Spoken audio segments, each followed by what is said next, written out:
Have you ever wondered if there's a way to connect every single human brain on the planet? It sounds like something straight out of science fiction, right?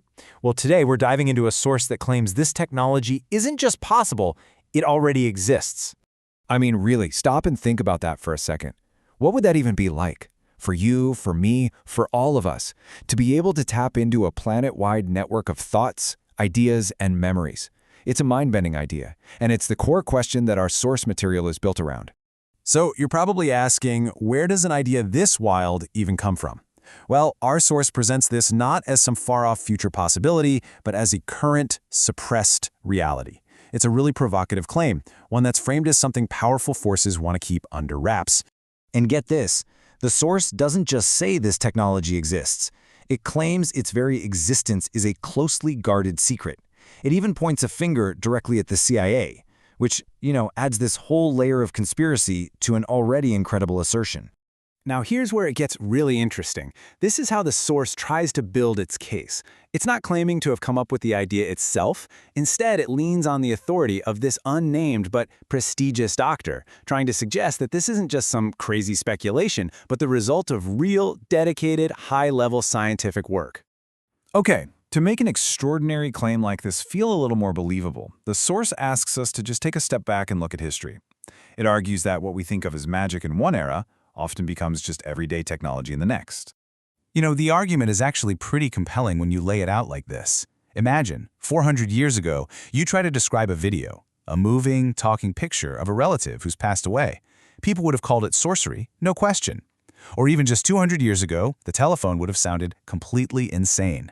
So the source kind of nudges us to ask ourselves, what are we calling impossible today?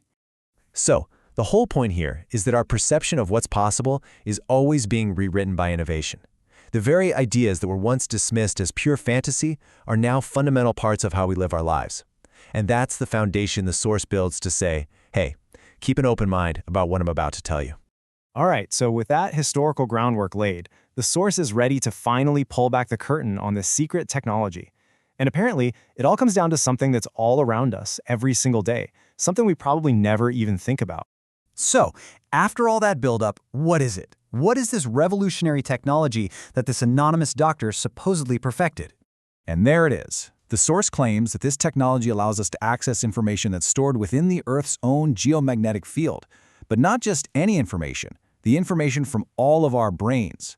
It's proposing that our collective thoughts and knowledge are somehow imprinted on this natural field, creating a kind of planetary hard drive. Now, if you just go with this for a minute, the implications are staggering. They're almost too big to fully wrap your head around. We're not just talking about a faster internet here. We're talking about a fundamental shift in what it means to be a human being. And again, according to the source, this isn't just a cool theory, it's a reported achievement.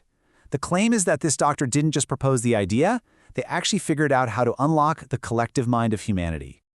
Just think about what this would actually mean. Could it create a new, instantaneous form of communication? If you could literally access anyone's thoughts, would that spell the end of all secrets, of privacy, of lies? Would we have instant access to every piece of human knowledge ever created? And would that create a single collective consciousness? The questions are just as exciting as they are, frankly, a little terrifying.